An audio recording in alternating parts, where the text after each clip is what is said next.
ঠাকুরের পায়ে আবির দিচ্ছে।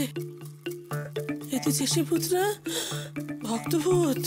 ওরে বাপরে বাপরে বাপরে, এরকম আমি বাপের জন্য দেখিনি। বোঝো, ঠাকুর কে তাহলে আমাদের কথা শুনবে? এ তো ভক্তের কথাই শুনবে। আর ভক্ত যদি ভূত হয় তাহলে তো ঠাকুর সেই ভূতের কথাই শুনবে, তাই না? আমাদের কথা মোটে শুনবে না। ওরে বাপরে, তাহলে কি হবে?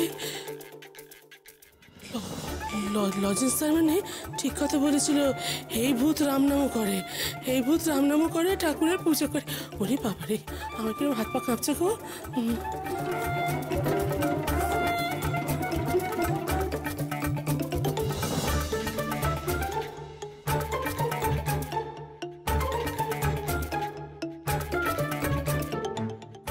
বাপরে বাপরে বাপরে, রাম রাম রাম রাম, এই দেখছি শয়ানও দিচ্ছে। হ্যাঁ, শয়ান। এই ঠাকুর তো আর আমাদের কথা শুনবে না, এই ঠাকুর শুধু এর কথা শুনবে। রে বাবারে, কাল সকালে কি হবে কে জানে। এই নিঘাত বিয়েতে ভাঙচি দেবেই দেবে, দেবেই দেবে। ঠাকুর তো তাহলে আমাদের হয়ে কিচ্ছু করবে না, এর কথাই শুনবে। এর কথা যদি না শুনে তাহলে তোর ভূত ঠাকুরেরই গলা টিপে দেবে। ঠাকুরের বুঝি প্রাণের মায়া নেই? এত কথা বলছো কেন বলো তো? ঠাকুরকে ঘুম পারবো না। ও মা গো, এবার কি হবে? কাল তাহলে কি হবে? ও বাবা, ভয় আমার হাত পা কাঁপছে।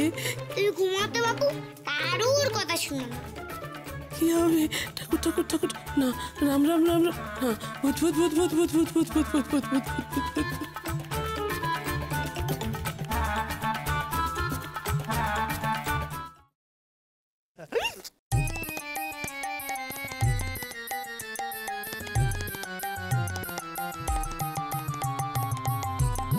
এই কে রে?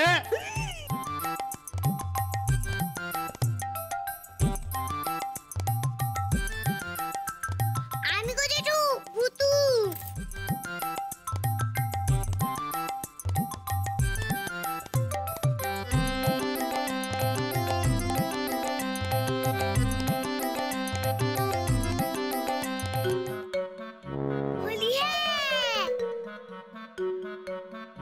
ওরে বাপরে বাপরে বাপ, কি সাংঘাতিক ভূত! ওরে বাপরে বাপ, হ্যাঁ, এত বদমাইশ কোত্থেকে পিচকিরি জোগাড় করে রং দিয়ে দিল পেছনে। এই ভূত, আমি তোকে সাবধান করে দিচ্ছি, এইবার যদি তোর এই ভূতুড়ে কাণ্ড না থামাস না, আমি তোকে পুলিশে দেবো বলে দিচ্ছি। আবার আবার পাঞ্জাবি ধরে টানছে। এই, আমি কিন্তু সত্যি থানায় ফোন করবো। আমি থানার ফোন নাম্বার জানি। অত ছাড়া ভূত তুই। লজেন্স, তুই জেঠু, তুমি না ভূতের সঙ্গে যুদ্ধে নেমেছিলে? সেই তো তোমাকে রং মাখিয়ে ভূত করে দিল। একেবারে দাঁড়া না, ভূত করাচ্ছি। হ্যাঁ, আমাকে হারাবে ভূত? দেখবি দেখবি, অপেক্ষা কর, বসের ফোনটা আসতে দে, তারপর বলে বলে গোল দেবো। বলে আবার কাঁপছে। ও না, কাঁপবেই তো, কাঁপবেই তো। এসেছে এসেছে এসেছে, বসের ফোন এসেছে। হ্যাঁ স্যার। না স্যার, বলুন বলুন। না ঠিক আছে ঠিক আছে। লুকিয়ে গিয়ে বাজি ভেবেছিস? চল চল। আরে শুনতেই তো পেলাম না। তুই চল তো, চল তো। শুনছে, চল তো।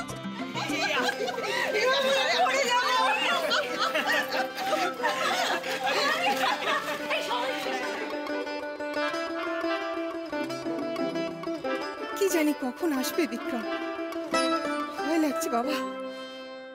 কি যে হতে চলেছে কে জানে। ভালোই ভালোই দিনটা কাটলে হয় এখন।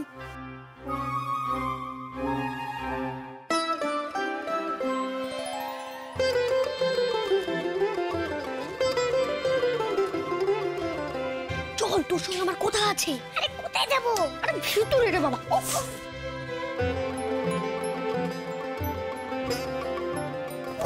দাদা, আমায় নিয়ে এলে কেন?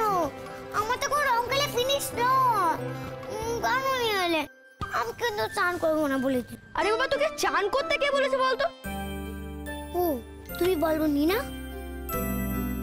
মা বলতো, এইভাবেই আমাকে টেনে নিয়ে আসতো। বলতো, ভূতু আর রং খেলিস না, ঠান্ডা লেগে যাবে। আমি ভাবলাম তুমিও। কি হয়েছে বলো তো, তাড়াতাড়ি বলো কি হয়েছে। বিক্রম আঙ্কেল যে এসে পড়বে সে খেয়াল আছে তোর? কিছু ভেবেছিস যে পিপির সঙ্গে কি করে দেখা করাবি? সেই জন্য তুমি আমাকে টেনে নিয়ে আসলে। ও কিছু একটা করে দেবো। ভূতু, কিছু একটা ভেবে নে। জেঠু বস ফোন করেছিল। কি বললো বল দাদু? আরে সেটাই তো বুঝতে পারলাম না। ঠিক সেই সময়টাতে দিদিরা চলে এলো। উফ, ভাল লাগে না। কিন্তু ওরাও যদি চলে আসে?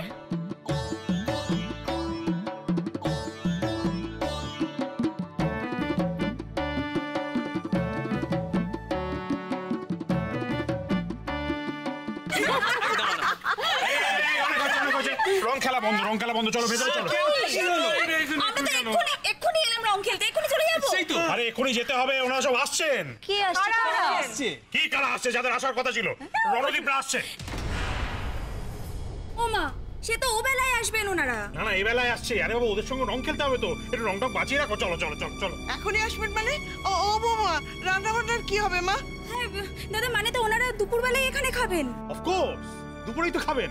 একটু পরে আসবে, দুপুরে খাবেন না তাই কখনো হয়?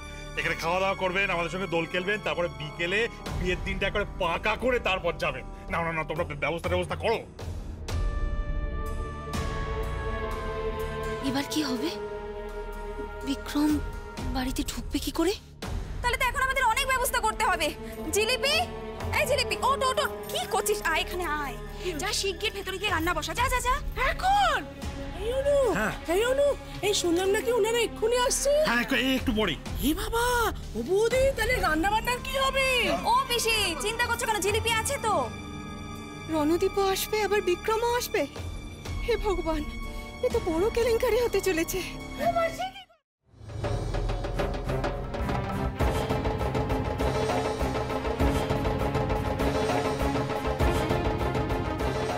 লিগে ফুস লেমন জুস।